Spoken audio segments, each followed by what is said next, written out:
What up, everybody, and welcome to another Back at the Crib review. This time I decided to actually do it from the crib and not driving, since that might not be safe.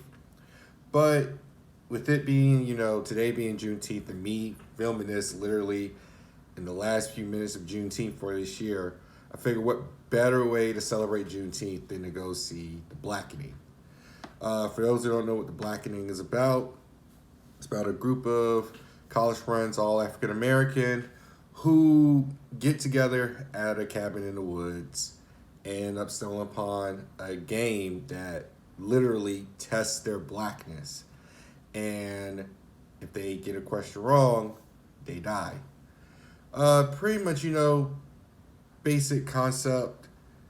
I guess the best way to get into it, again, try to go with the cons, pros, cons before I give my overall rating.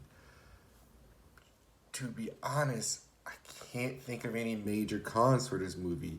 I really love this movie. Um, it's a little slow at first, but to be fair, in a horror movie, you kind of set the scene, especially if it's not a sequel or anything. It's not going to just come out the gate, just boom, boom, boom, boom, boom. You're not going to get that from this movie, and that's fair. You know, you gotta let it build. You gotta let it get to know the characters. Which that's gonna be my first pro. The characters, the actors. I know Cynical Wells, Jermaine Fowler, Melvin Gregg. Everyone, they absolutely killed every role they were in. No one felt phony. No one felt forced. A lot of times, especially where it's a cast of at least 5 to 6 people that you're the primary focus is on. Yvonne Orji's in the movie, Jay Farrow, others. Everybody, their place felt right and they felt organic. It felt like I knew these people going to college. I felt like these are people that I'm friends with. And in a weird way, especially with it being a horror movie, you don't want anything bad to happen to them. So you're along for this ride. It does the typical cliche stuff, cliche horror movie tropes, everything like that. But it's really the characters. And I know, I cannot think, it's going to escape me what his name is because they say in his movie. But he does play the gay friend in the movie. Oh, and it's gonna kill me. And watch when I stop recording, I'm gonna know who he is. But I know it's based off of a skit or short that he created that they turned into a movie with him, helping to write the story as well. And the dialogue, how witty it is, how funny it is, how topical it is, but also relatable, especially being black.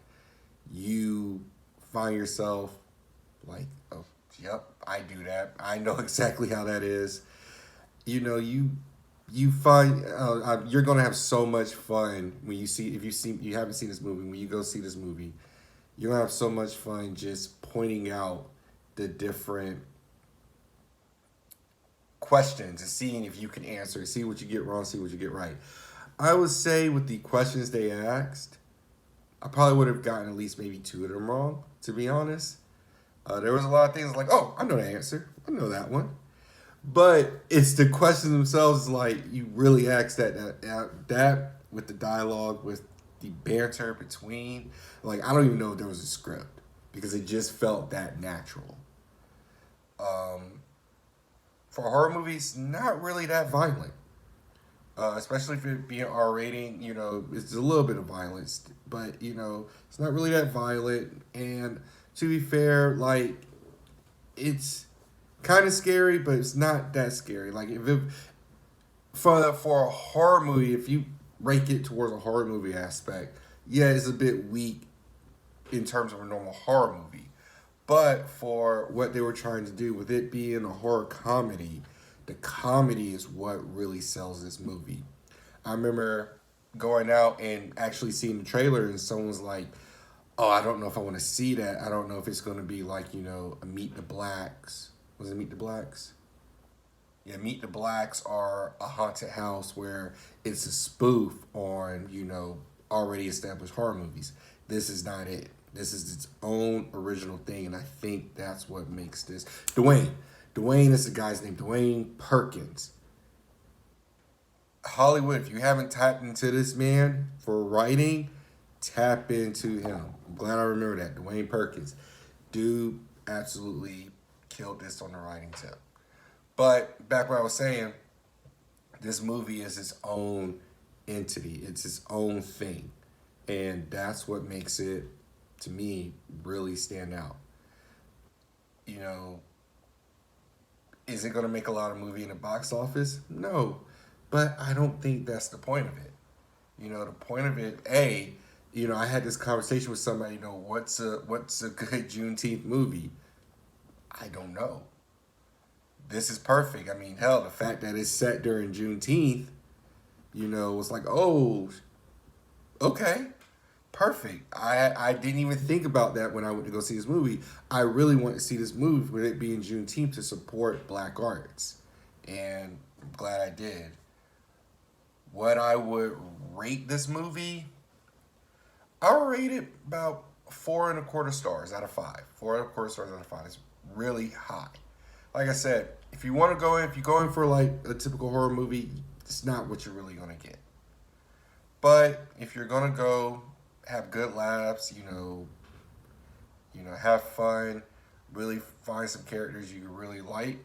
And one other thing, you don't have to be black to enjoy this movie. In the theater I went to, yeah, of course there was black people there, but there was also white people there. There was also Asian people there. There was also Hispanic people there. There was a mixture of people in my theater, and the consensus was they all enjoyed it. So you don't have to be black to see this movie or to really understand this movie. You can just have fun with it. So, again, would I say go see The Blackening? Yes. I think The Blackening should be one of those movies that is in our pantheon, honestly, of, hood cinemas. And maybe hood cinema is not the right word for it, but, black cinema. Especially with it being a Juneteenth movie, carves its own little niche right there. Something that I know I'm going to be watching every Juneteenth going forward. That being said, again, The Blackening, well worth it. 4.25 stars. Go see it. This is Greg signing off for Blerd Lines. And I'll catch you around the next video.